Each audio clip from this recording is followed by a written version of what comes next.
Ake ngibingelele phakathi kwendlu ngizothi yokukhuleka noma phela isimo somhlaba esiphila kona endabeni izomhlaba kanyama. Ngihambe bese ke ngiyashweleza ngixolise lokuthatha isikhathi eside sokungaveli. Iy'ngane zakaNkulunkulu, abantwana bakaNkulunkulu kaloku bayabuza ukuthi mkhulu kanti kwenze njani. Kanti-ke nesikhathi-ke nomsebenzi uba mningi sambe singatholi nethuba lokuthi sibuye, kodwa naku ngizile nami ngithi ake ngibuyeke nami soxoxa nabantwana bakaNkulunkulu. Ngenjwayelo-ke angihambi ngedwa, ngihamba nayo intombi kaHlongwane izohamba iyichaze nayo. Amen. Ngenza uthando kwenibingelela nonke. It's been a while. Ngiyathemba ukuthi nonke nisase-right and you are kept under his wings. Njani mkhulu? Hayi siyaphila. Uma? Hey, wehla kuvumbuka umsebenzi ngapha nangapha. Hey, mningi umsebenzi, isikhathi asiyo. Ayisazani. Hayi ayisazani. Alright. Singakayi kude. Usahlola mkhulu? Ya kakhulu. Sasebenzeka kodwa? Hayi kakhulu, yazi imvelo ehlala ihleli. Ingilozi ikhuluma noma kukuphi. Ikhuluma yonke indawo. Okay, namhlanje itopic yethu sikhuluma ngani? Ebengithi ake ngibuye sizochaza ngehlane ukuthi silungise indaba yehlane yona gogo, ngoba abantu abaningi kakhulu abelaphi balikhuluma kabi ihlane njengemimoya emibi, ukuthi yolanda iy'lwane, yolanda emadimoni, yolandani, kanti indawo yokuphila leyo. Manje angithi into kuya ngokuthi umbulelwe kanjani. Manje nami ngithi ngizoveza lokhu okungibulele la okwangithatha kwangibeka la ngikhona, ngoba kunento efuna umuthi kunento engafuni umuthi. Manje ngithi ake sichaze ngehlane gogo kubantwana bakaNkulunkulu, ngoba liyiphilisi, liyikhambi, liwukuphila phela isimo kakhulu somuntu wemimoya. Amen mkhulu. Okay, for all abantu laba bangazi itopic yanamhlanje sizokhuluma ngehlane. Nge-English kuthiwe it's in the wilderness. It's in the Bible as well. Ukuthi uma uxakekile selihlulile phakathi ekhaya egcekeni, uyaye ukuthi wehamba uyehlane uke uyomemeza idalwa zakho khona la osondelene khona nemvelo, ngoba kula esikhona ukuthi siconnect as well. Isixhumanisa nanomvelo inqangi indaba yakhona oqamatha. So now I want you to tell us and explain to us ukuthi ihlane liyini. Okay, ake siqale la. Ihlane ngizojula kancane. Uyabona masiphila emhlabeni lakhe ngale zinto bobomkhulu. Kudala gogo abomkhulu indawo bebaphila kuyo leyo. Okuyindawo evulelekile. So lapho imimoya yabo isuka iseduze. Mokuthiwa phuma uyehlane ukhumbule ukuthi emakhaya la esiphila khona kuba nezinkinga zezibongo, kuba nezimfihlo eziningi, kuba nezinto ezenzakalayo. Okuthola ukuthi mokhuleka ehlane, mokhuleka endlini, kunemimoya engangeni noma kunokumkhulu abangasangena, abanye bangcoliswa, abanye bangcola. Manje momemeza ehlane usuke sobiza lonke idlozi. And okwesibili kunedlozi esingasalibizi wena gogo phela kwisimo sekhaya. Kunedlozi okuthiwa makwenzeka izinto njengemisebenzi ngemicimbi, kunedlozi elingasamenyezwa. For example, kunedlozi laliphahlwa omkhulu, kunedlozi laliphahlwa okhokho.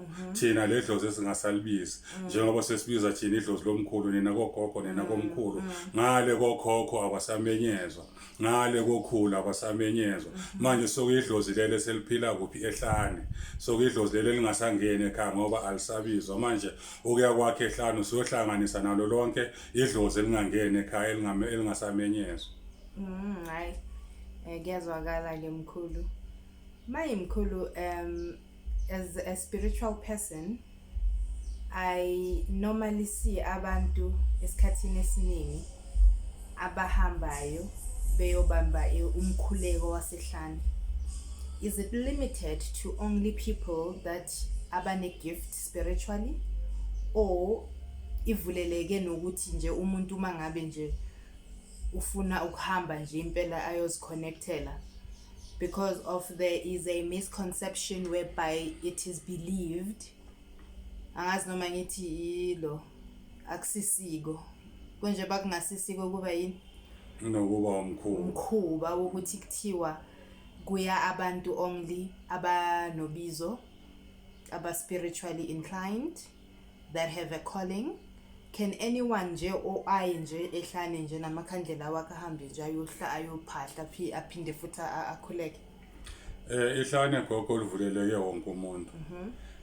Ake ngibeke kanje kunalento okumele siyilungise. Ake sikhulume ngomsamo.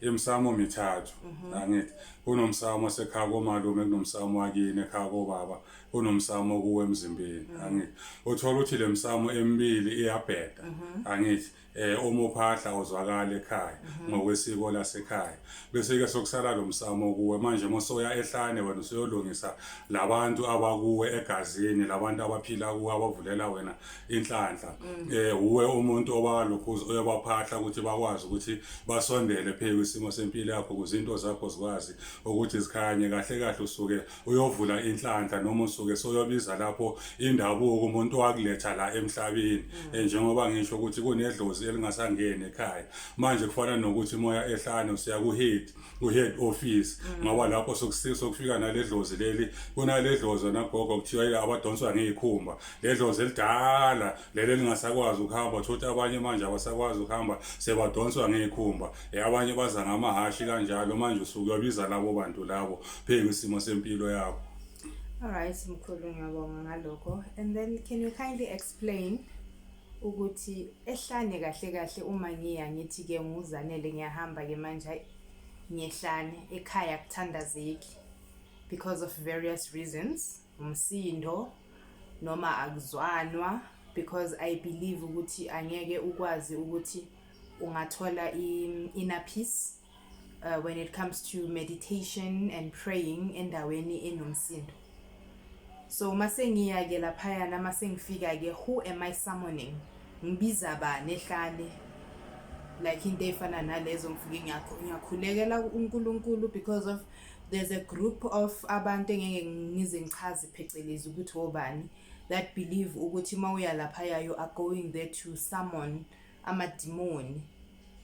So if I go there, can I just merely go ukuthi ngiyothandaza nje kuphela uNkulunkulu and then ngibuye ngiyekhaya? Ake siqalela la mesikhuluma ngendalo ngoba siyazi yonke into ekhona idalwe ngomsomandla angithi ophethe yonke into. Yes. Nomuntu uyindalo kaNkulunkulu angithi nedlozi laliphila nalo ladakwa ngoNkulunkulu awokhokho bethu labo sibabizayo.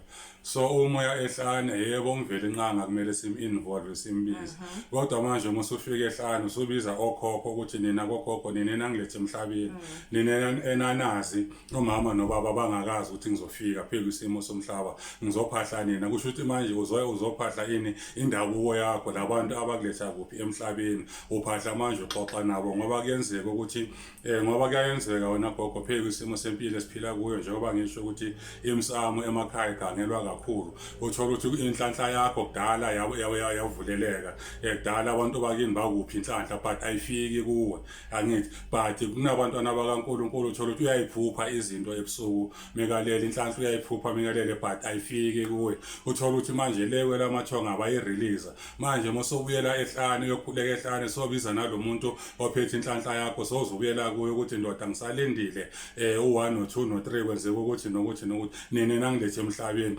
ukuthi nabo bazi ukuthi noma lo mntana lento esimnika yona ayifiki phela isimo sempilo yakhe bakwazi ukuthi bayilungise that is why uzabathi ihlane linamandla ihlane lenjani inkosi sokufike manje imvelo sokufika uNkulunkulu bakho abakuletha kuphila emhlabeni. All right Mkhulu bengicela ukuthi sikhulume nomuntu ongakaze wahamba ongakaze wabona umlaphi ekhaya ongazi lutho ukuthi unani. Ngikhuluma ngaloyo ukuthi mangiya lapha yana ehlane ngifike ngiyoyithandazela uNkulunkulu phela mina because that's the only like thing that I know. Bayasondela abantu basekhaya mangenza kanjalo. And how are they gonna now bangenelele ukuthi manje yazi lo mntwana lo unalenkinga if I'm not aware ukuthi mina isimo sami kukhona le ndlela enye kumele ukuthi ngiyithathe. Umbuzo omuhle lo. Ake siqale kanje ukuthandaza ukuphahla. Uma uthandaza usukuphahla angithi kuseyiko ukuphahla. Ukuphahla doesn't mean ukuthi kumele ugoqe phansi ushisa impela.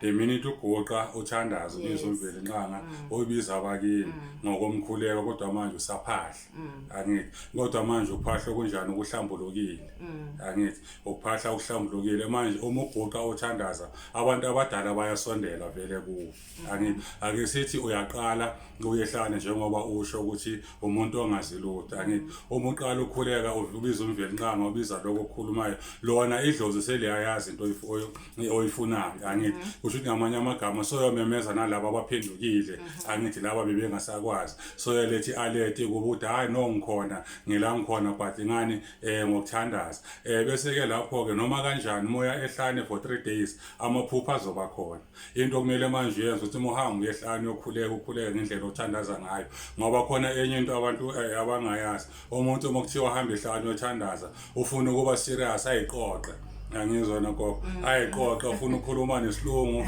akhulume zonke lezi zinto kanti uma uphahla idlozi likhethe wazi lazi ukuthi ukhuluma liphi limi angithi ingaki idlozi lingena noma ubani noma kanjani ephakama noma kanjani so ilanguage ekhulumayo bayayazi ukuthi umuntu nje afike akhululeke noma kufike ukuthi mekafike ehlane axoxe ngoba kuyayenzeka ukuthi usuke uthi ehlane uyothandaza bese ke kufika lento engathi ungahlala phansi uxoxa angithi kusuke sokufika manje lesidalwa sakho sithi no siyakuzwa awusixoxe manje inkinga yakho ukuthi yini then uyikhulume then uzobheka amaphupho mewafika ngoba idlozi phela nezithunya baphendula ngamaphupho and then sozolalela ngamaphupho so that i-direction yakho uzoyithola manje ukuthi yapi. Hayi ngiyayithanda ke le oyikhulumayo yelimi because of I think ukuthi there is a gap nokuthi umuntu angabi comfortable it's because of people think ukuthi mangabe uyothandaza noma uyokhuluma maybe nabantu abasekhaya bangasekho kune certain way in which you need to speak to them. Why I'm saying that is because of ekuhambeni kwami mina ngangakwazi ukuphahla angangayazi nokuthi into enjani leyo how mase ngiphahla lapha ngithi kumixa isingisi lapha azange ngichike kanje Mkhulu lo sisi what uthini abakuzwa labantu like you understand into ezinjalo I think yizo at the same time as well as put a lot of people off because of there's a certain way in which you live impilo yakho which I believe ukuthi yenziwe ngaleyo ndlela ukuthi kumele ukuthi uphile so now when I need to come back now kulabantu sengiyakhuluma sengithi but sengithi you know ngifaka isingisi lapha phela sidila nanabo skri la ngoba nabo liyabangena sekafika lapha athi nika Mkhulu you know into efana nalezo sidlule futhi Mkhulu lapho.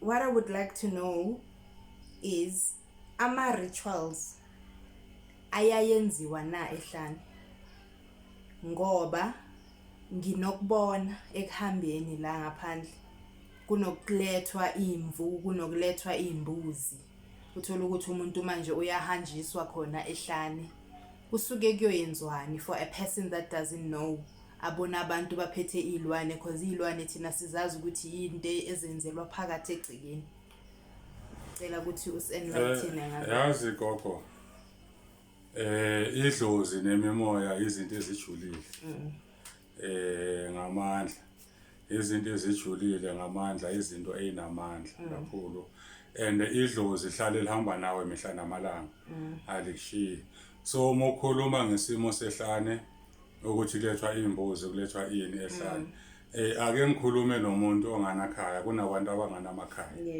okoqala ukuthi umuzi awusekho so kwabantu abahlala emqhashweni okoqala okwesibili ake ngikhulume ngomsamo wasekhaya ophenduliwe angithi ukuthi lo msamo ophenduliwe uvalile inhlanhla lapho ekhaya azikho and manje mesibheka siyabathandaza sibone ukuthi nokunesikolodo esikumele kodwa kuyisikolodo sokuqhaqhela ini impilo angithi and mokubhekwa akukho la uzophahlelwa khona ongeke futhi uzophahlelwa endlini yomuntu angithi kumele uphume endaweni eopen angithi general angithi njengoba sikhuluma ngehlane ukuthi imimoya yasehlane imimoya ehlane isondela ngoba indawo yomkhulu abaphila kuyo angithi manje umuntu onganakhaya uyakwazi uceliswa ehlane imisebenzi yayenziwa ehlane ngoba angeke ukuthi ngoba unganakhaya sokumele uhlale uhlupheke angithi manje lapho sokumele uthole umuntu okwazi ukulalela nomuntu okwazi ukuthiwa iminjula buchopho angithi kusuke lapho sokuyolungisa kusalungiswa manje umsamo wasekhaya yolungiswa lo msamo okuwe noma lengilozi ephila kuwe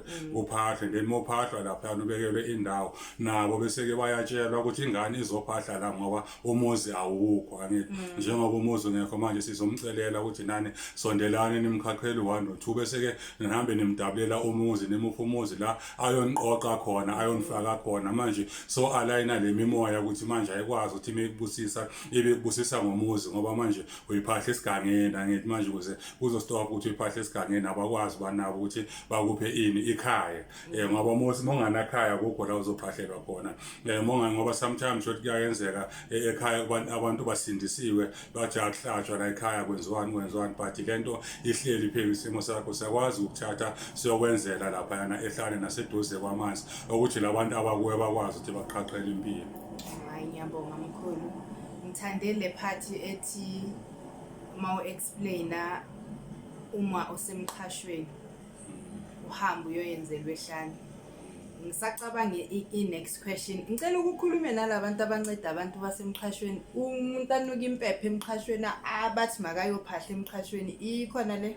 Cha le ayikho gogo njengoba kulenye ivile engakhuluma ukuthi imizi ayigibelani ibongo ayigibelani uma ufike la ekhaya uzoqhasha uze ngokuzoqhasha akukho okumele ukwenze ngoba la ekhaya kunedlozi esiliphahlayo ngendlela yethu so abelaphi ngathi bangayeka lento yokuthi ngoba abanye baze benzele imisebenzi emkhashweni benzele umsebenzi bona umuntu hayi uyamenywa lapha uthi uyafika hayi manje umuntu uhlala egarage manje uphahla kanjani la ayisebenzi ngoba udunga idlozi lakhe udunga nedlozi lapha ekhaya umuntu onjalo kumele aphume ayoshisa impepho ehlane hayi emkhashweni ngoba ngeke lize lisondele ngoba kunento okumele sihlukanise khona ukuthandaza khona ukuphahla ukuthandaza uvulelekile noma kukuphi angithi ngoba lapho uyathandaza but usothinta impepho sakwazi ukuthinta emzini womuntu kumele uphume manje uyehlane ukhuluma nabantu bakini esigangeni la yokhuluma khona ubuye kushiye khona lapho ubuye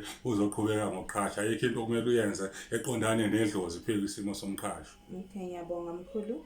And then ngicela ukuthi sithinte indaba yokuthi kukhona umuntu namhlanje onesiphiwo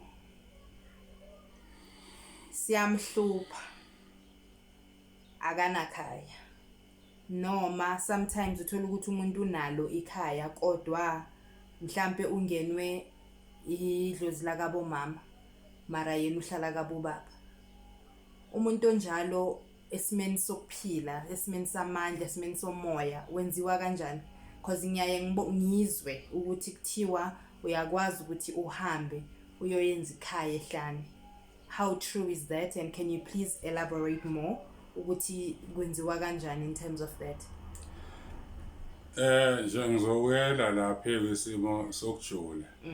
Umuntu onjalo ayamele athole umuntu ojulile okwazi ukulalela ngithi ingilosi.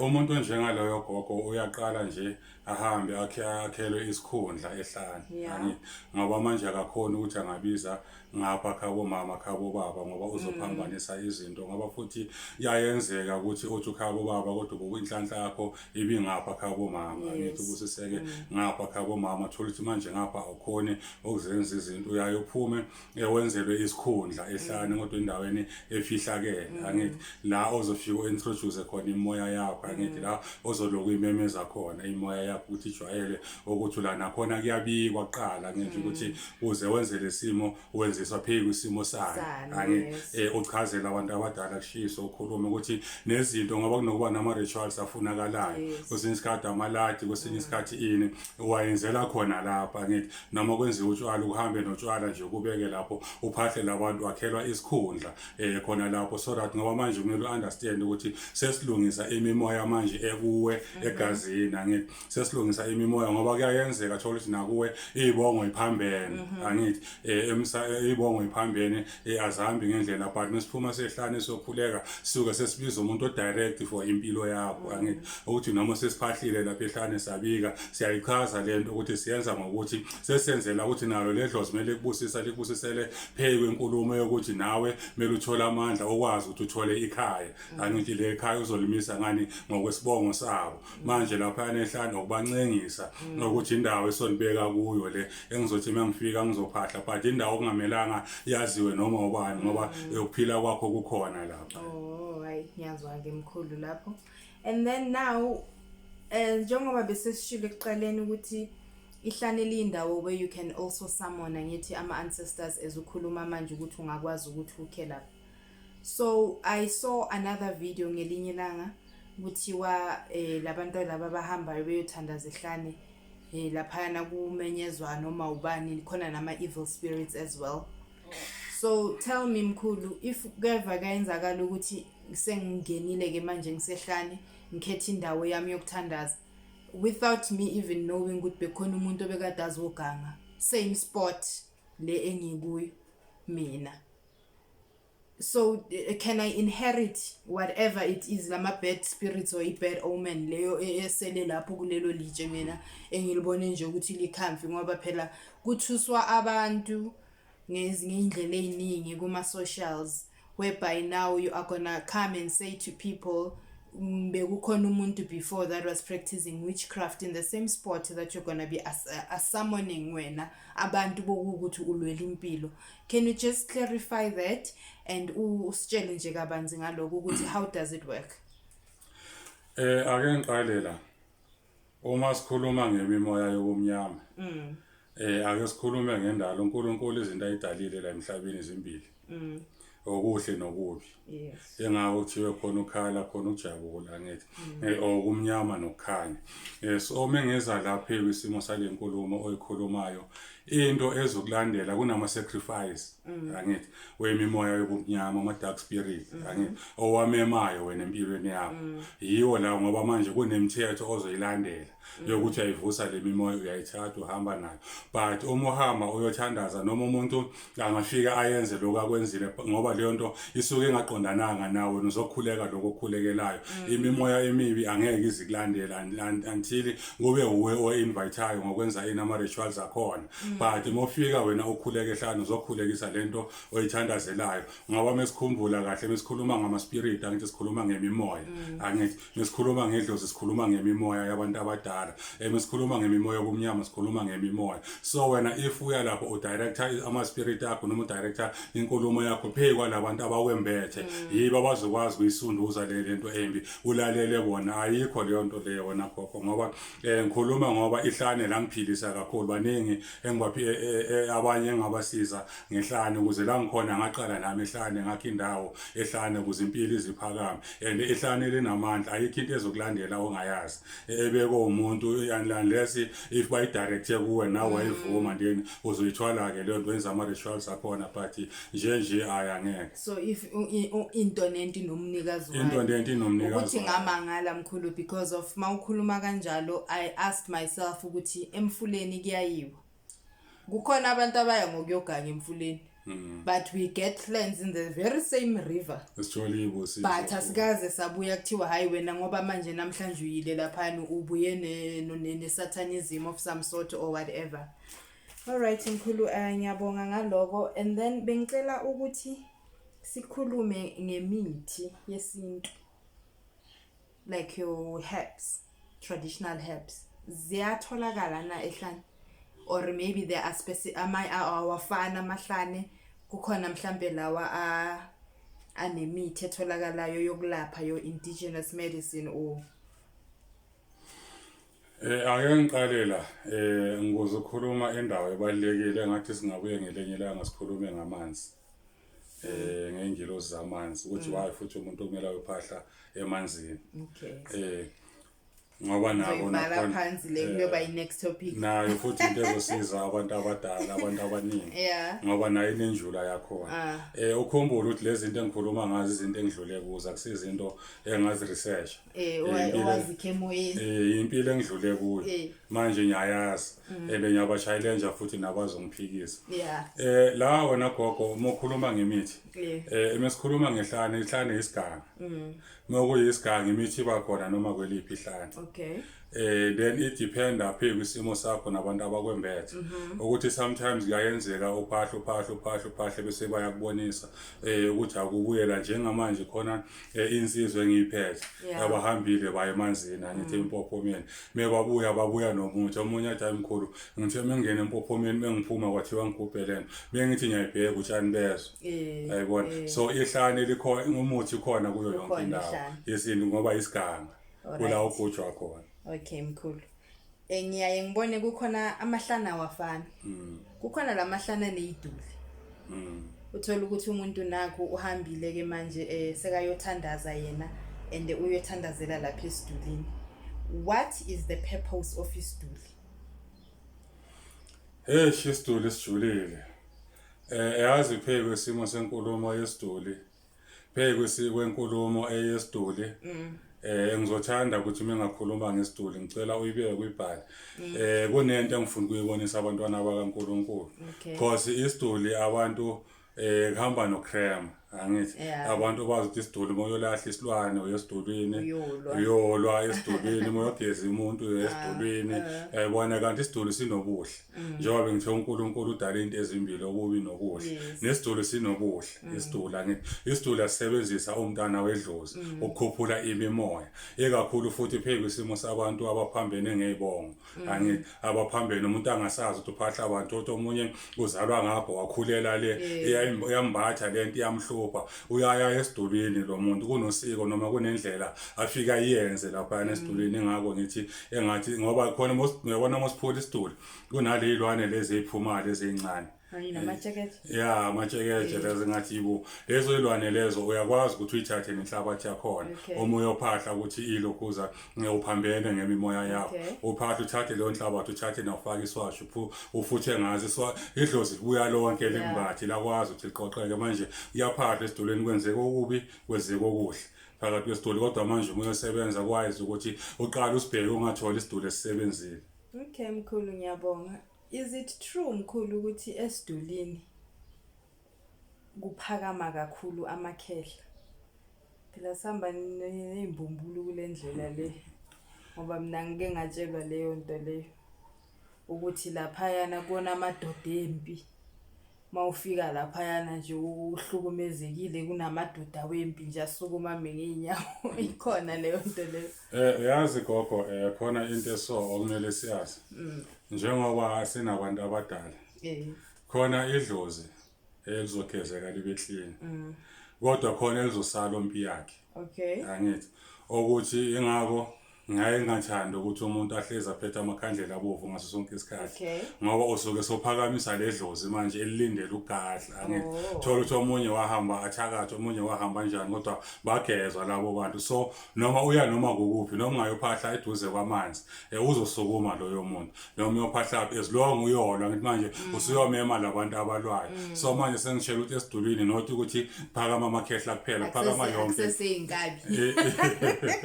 phakama yonke imimoya le dependa wena ukuthi insebenzo yoyenza uyenza yipi insebenzo and uma uqeda ukuyenza leyo nsebenzo kuwise ukuthi uhlambuluke angithi uhlambuluke and kungabi into ozoyenza every day ngaba manje kuzosuka sokuphakama ledlozi libi uzogcina so umuntu njalo amakhandlela abovu amanalite so yaganga ke manje lele lihle selichelile so yinkabinyana la okay ke Mkhulu ngiyabonga ngaloko and then ngicela ukuthi ungitshele ne Ihlane Mkhulu when now we come back to isithunywa ithunywa normal esidominatayo lapha ehlane eziphi ngoba I remember some of my videos uke wakhuluma ngawo uke wabalabala ithunywa ikhona and then uke wathinta ithunywa zemvelo cela nje ukuthi ungichazele ukuthi is there isithunywa esidominatayo when it comes to ehlane and then if sikhona siza ngani and sibizwa siphi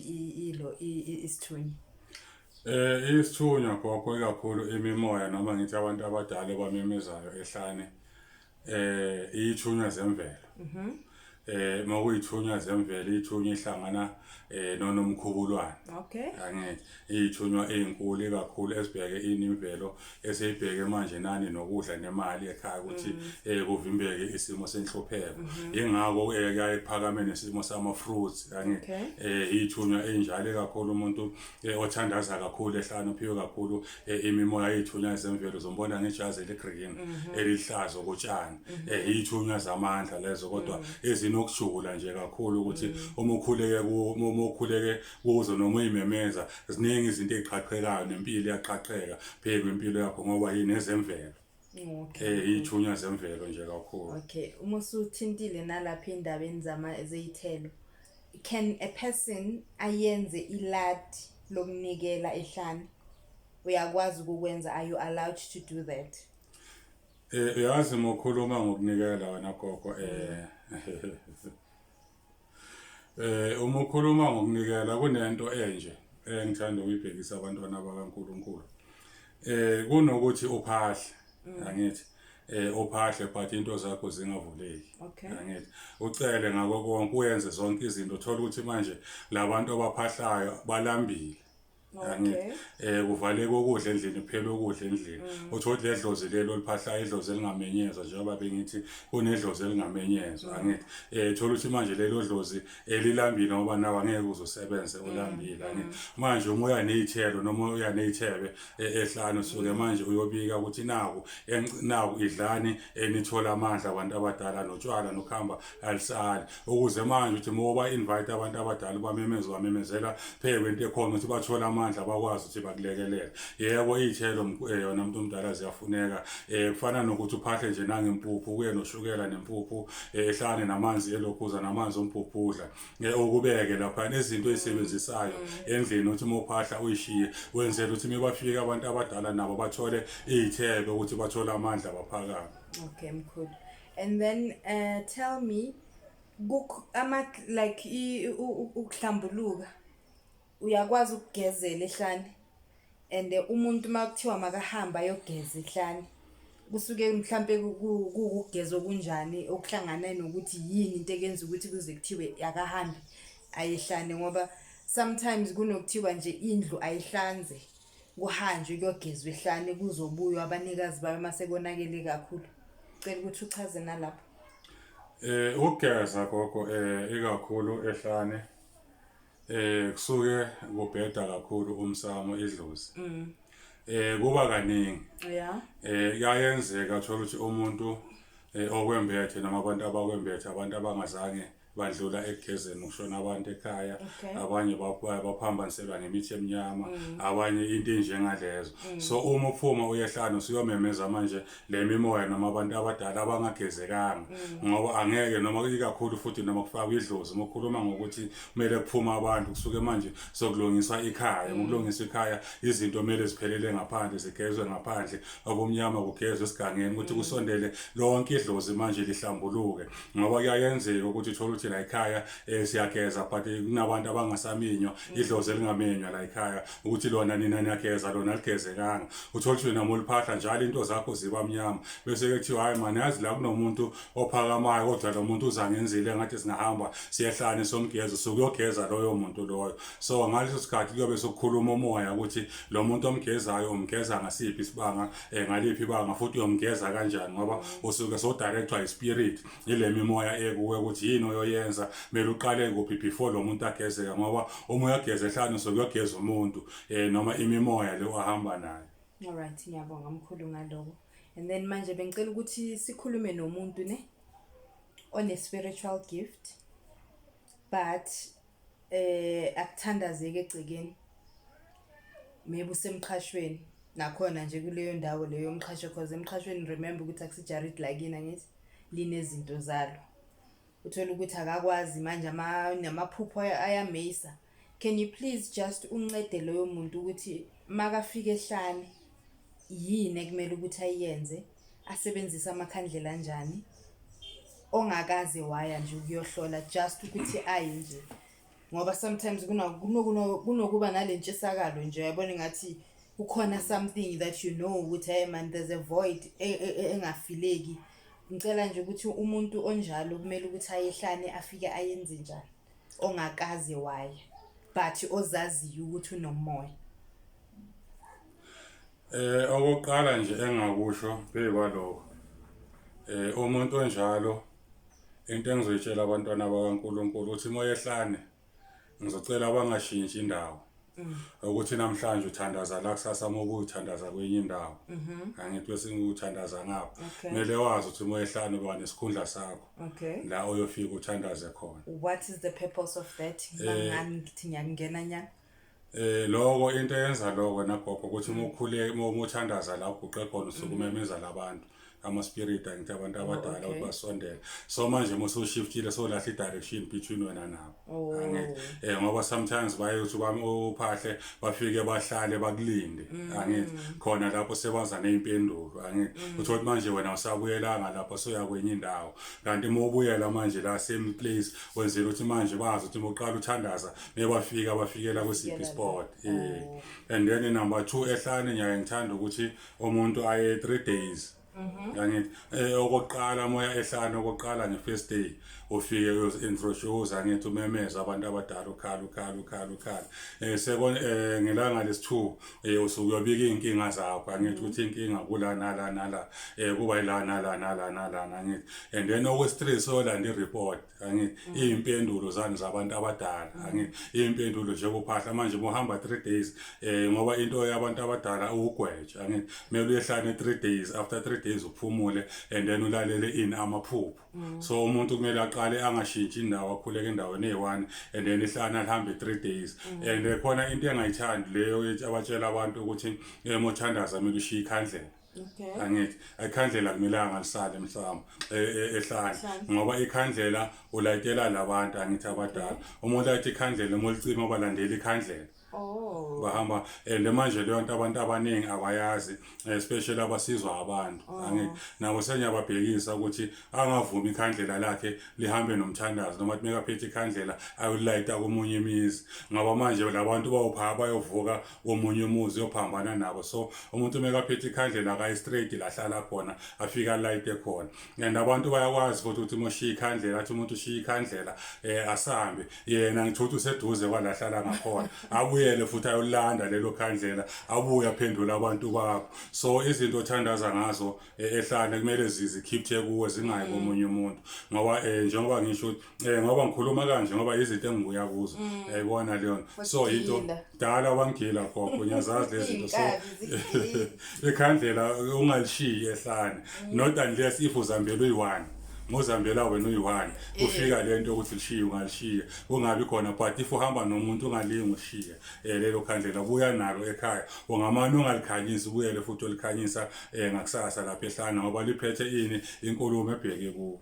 Ayabonga Mkhulu ngaloko ngoba yazi ukuthi ama groups lawo kuyabona like kwenziwa ama groups kuthiwa abathandaza sithandaza sonke akuloywana lapho so abantu they must be very vigilant when it comes to izinto zakubo nokukhuluma indaba eziningi ngakubo. Sesivala ke Mkhulu, next topic in before ngizothanda nje ukuthi mesibuya sikhulume ngenjula yamanzi. Amanzi yes ukuthi ayenze yazi gogo ukukhuluma ikakhulu engizothanda nje ngizokuchaza futhi nakuleli video ngizocela abelaphi izangoma wogobela abathandazi ogedla kanjalo inyanga ukuthi umuntu nomuntu akathi mekachaza i-department yakhe ngokwesiphiwo sakhe yes angachazi into angekho kuyo alright ngoba umisleader abantu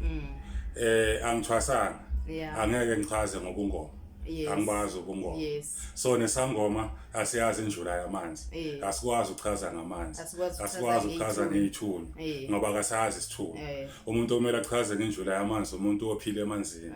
Manje ngifuna ukulungisa leyo nkulumo ngibisela abantwana bakaNkulunkulu ngoba kunalento ukuthi moya emanzini ulanda imimoya uthwele ngenyoka into enjengalezi and kukhuluma abantu abanganayo injula yasemanzini. So ngifuna ukuchaza leyo ukuthi sikhulume ngamanzi and nokuchaza futhi ukuthi why kumele umuntu aphahle emanzini, why umuntu mekaphahla eduze kwamanzi into zakhe zivuleke.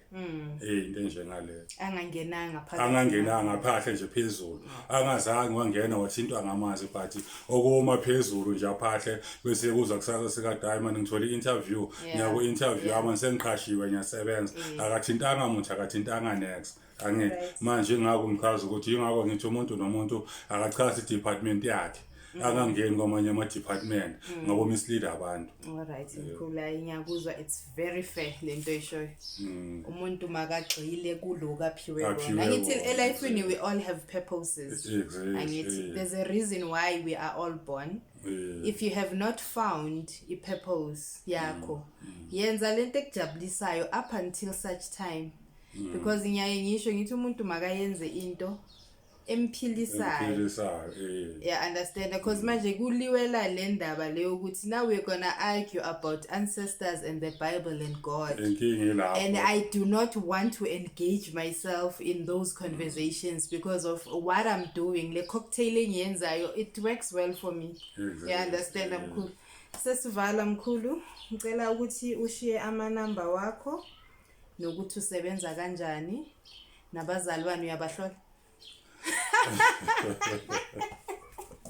Kugcwele wona la nabafundisi babo bagcwele bazasela imathunzi. Kahle manje angithi thina asihluleli salapha nje umuntu usithula.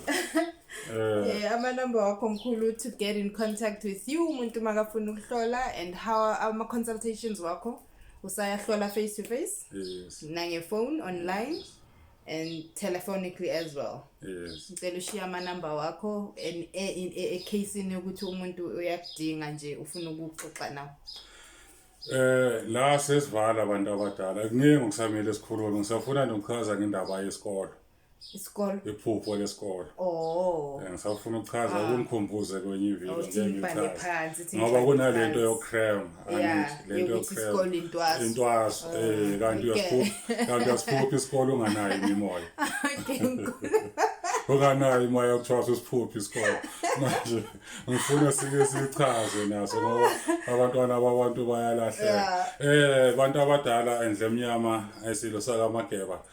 Sesehla sesehlela ngezansi ngokuyithoba phakathi kwenu cha kusehuyo inje emnyama le izizukulu saka Nhlapho.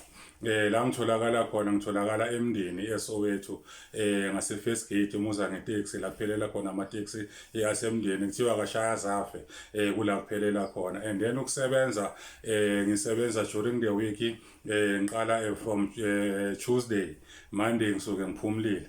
Ngisuke ngiphumlile Tuesday until Saturday. Sunday ngoba phela ngiphiwo gogo.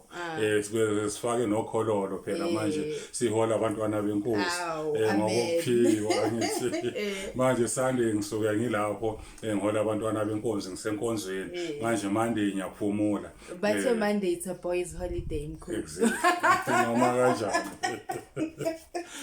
Manje Monday ilanga lokuphumula ngiqala Tuesday yokusebenza ngiqala from 7 o'clock until 5 intambama.